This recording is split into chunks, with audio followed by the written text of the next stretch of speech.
நாம கலப்பு பிடிச்சி உழுது உணவு தானியத்தை உற்பத்தி பண்றவங்க. நம்மளை நம்பிதான் பட்டணம் இருக்கு, பட்டணத்துல சனங்க இருக்கிறாங்க. நாம அனுப்புற உணவு தானியம் பட்டணத்துக்கு போகணுமே தவிர நாம இங்க போக கூடாது. அப்படியே நாமளும் பட்டணத்துல போய் குடியேறணும்னு வச்சுக்க, சனப்பெருக்கம் ஜாஸ்தி ஆகி போய் சோத்துக்கே கஷ்டம் வந்துடும். கிராமத்துல இருக்கிற சனங்கள்லாம் பட்டணத்துக்கு போய் குடியேறணும்னு நினைக்கிறதே தப்பு. வணக்கம் விவசாய சொந்தங்களே.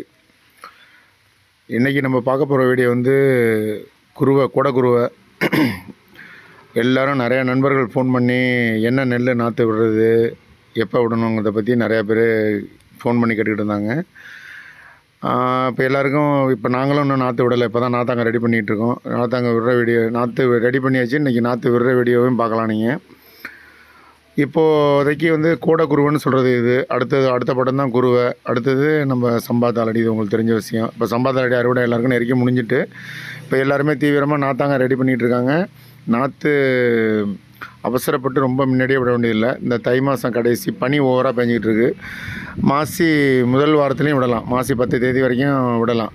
ஏன்னா நம்ம அடுத்தது வைகாசி கடைசியில் தான் நாற்று விட்டு குருவை நடுவோம். அதுக்கு அதை சரி பண்ணி தான் போகணும். ரொம்பவும் முன்னாடி போகக்கூடாது. பனியில் மாட்டுனுச்சுன்னா கொஞ்சம் பயிர் செவந்து போயிடும், மாண்டாதுன்னு சொல்லுவாங்க. ரொம்பவும் பின்னாடி போகக்கூடாது. மாசி 10 தேதி தாண்டி போனீங்கன்னா உங்களுக்கு அறுவடை பின்னாடி பாதிக்கும், மழையில் மாட்டோம்.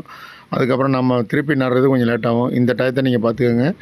இப்போதைக்கு பொதுவாக நம்ம 59 ரொம்ப ஃபேமஸாக இப்போ ATT 59 எங்கே பார்த்தாலும் எல்லா விவசாயிகள் மத்தியிலையும் பரபரப்பாக பேசுகிற பேச்சு இதுதான்.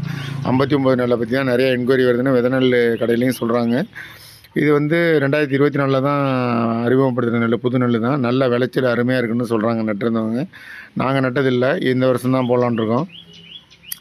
இது AD 17 15 2ன்னு சொல்லி 2022 வந்தது மாதிரியும், அது வந்து இப்போ பேர் ATT 59ன்னு வச்சு 2024 அறிமுகப்படுத்திருக்கிற மாதிரி சொல்கிறாங்க. இந்த நெல் நல்லா AST 16 மாதிரி தான் இருக்குது கிட்டத்தட்ட. ஆனால் நல்ல விளைச்சல் வந்து கிட்டத்தட்ட 6500 கிலோ ஹெக்டேருக்கு 7000 கிலோ வரைக்கும் வருது. அதாவது ஒரு ஏக்கருக்கு 13-14 மூட்டை, 60 கிலோ மூட்டை இந்த அளவுக்கு வருதுன்னு சொல்லி சொல்கிறாங்க. இது வந்து பூச்சி தாக்குதல், நோய் தாக்குதலும் ரொம்ப இல்லை, ஓரளவு நல்லா வறட்சியும் தாங்குது அப்படின்னு சொல்லி சொல்கிறாங்க. அதனால் எல்லா விவசாயிகளும் இந்த நெல்லை தான் அதிகமாக கேட்டுட்ருக்காங்க. இப்போ கவர்மெண்ட்டில் நமக்கு இந்த நெல் கொடுக்கல. இப்போ நமக்கு சப்சிடியில் கொடுக்குற நெல் என்னென்னா 51, 54 இது இந்த ரெண்டு நெல் தான் வந்திருக்கு. திருப்பதி சாரம் TPS 5ன்னு சொல்லுவாங்க. இது 3 நெல்லும் கொடுக்குறாங்க. அதில் வந்து நமக்கு வித நெல் பணம் நிறைய மிச்சமாகவும் பாதி விலையில் கிடைக்கிது. இப்போ இது நீங்கள் தேவைப்படுறவங்க ப்ரைவேட்டில் வாங்கி நல்லா பார்த்து விடுங்க. F1 F2 கிடைக்கல, தரமான நல்லா பார்த்து விடுங்க. முளைப்பு திறன் கொஞ்சம் கம்மியாக இருக்குன்னு சொல்கிறாங்க. இது வந்து இந்த முத நாள் ஊற வைக்காமல் விடுறது, 3ஆம் கொம்புன்னு சொல்கிறது, ஊற வச்சு அடுத்த நாள் கரை ஏற்றி விடுறது. இது டைரெக்டாக இப்போ உழுது இப்போ இன்றைக்கி ஒரு 20 பை ஒட்டிகிட்ருக்கோம், 59. இது வந்து ப்ரைவேட்டில் வாங்கினது தான். வெளியில் 1350 ரூபா 30 கிலோ பை. இது வந்து நீங்கள் எத்தனை மூட்டை நீங்கள் வரீங்களோ அதுக்கு தகுந்த மாதிரி நாற்றாங்கால் வந்து, அதாவது ஒரு மூட்டைக்கு வந்து ஒரு 35 குழி கணக்கில் 30 குழி கணக்கில் ஒதுக்கிங்க. அந்த அளவுக்கு தான் நீங்கள் ரொம்ப அதிராகவும் விடாமல் ரொம்பவும் இடம் இல்லாமல் பார்த்துக்கோங்க. நாற்றாங்காலை வந்து பொதுவாக நல்லா தயார் பண்ணி நெல்லெல்லாம் நல்லா முளைக்க வச்சு அதுக்கப்புறம் நம்ம எருவடித்து அந்த மாதிரி விடலாம். ஏன்னா இப்போ இந்த போக மட்டும்தான் டைம் நிறையா இருக்குது நம்மளுக்கு. அதனால் இப்போதைக்கு நல்லா பொறுமையாக இதெல்லாம் செஞ்சு சனப்பு தக்கப்புன்னு கூட வரைக்கணும்னா வரைச்சி போகலாம். இல்லைன்னா கலப்பையில் உழுது நீங்கள் சாணி எருவு இந்த மாதிரி அடித்து கூட நல்லா தயார் பண்ணி செய்யலாம். ஏன்னா இந்த காலகட்டம் மட்டும்தான் நமக்கு இடைவெளி கிடைக்கும். இந்த மாதிரி செஞ்சிங்கன்னா நல்ல மகசூல் கிடைக்கும். அடுத்தது நீங்கள் அடுத்த நெல் இது இல்லைன்னா ATT 37, அதுதான் கிட்டத்தட்ட ஒரு 105 நாள் 110 நாள் தான். இது BG 280, PTP 33 ரெண்டுலேயும் இயற்கை முறையில் கலந்தது. புகையான் எதிர்ப்பு சக்தி இதெல்லாம் இருக்குது. நல்லா இதுவும் ஏக்கருக்கு கிட்டத்தட்ட ஒரு 2200 கிலோ வரைக்கும் வருதுன்னு சொல்கிறாங்க. ATT 53, 51 இது ரெண்டுமே TPS 5 இதெல்லாம் இருக்குது கவர்மெண்ட்டில், நமக்கு சப்சிடியில் கிடைக்கிது. இது எல்லாமே உங்களுக்கு கிட்டத்தட்ட ஒரு ஹெக்டேருக்கு 6000 கிலோ 6500 கிலோ இந்த ரேஞ்சில் வரும். ATT 53 கொஞ்சம் சாயிர தன்மை உள்ளதுன்னு சொல்லி சொல்கிறாங்க. அதை கொஞ்சம் பார்த்துக்கோங்க. ரொம்பவும் உரம் பண்ணக்கூடாது.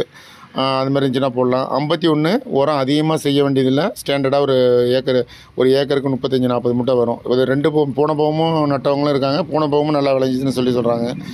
அந்த மாதிரி நீங்கள் ஒரு 110 நாள் 115 நாள் உள்ள ரகமாக தேர்ந்தெடுங்க. TPS 5 இருக்குது. TPS 5 வந்து AST 16 ATT 37 ரெண்டுத்தையும் சேர்த்து கண்டுபிடிச்ச நெல் தான். ஆனால் நல்லா விளையிற நெல் தான். ஆனால் வெயிட் நிற்க மாட்டேதுங்கிறது விவசாயிகளோட ஒரு இது நாங்களும் நட்டுருக்கோம். இது கொஞ்சம் வெயிட் நிற்க மாட்டுது. கோ 51 ஓகே தான். இது கோ 51 நல்லா வெயிட் நிற்கும்.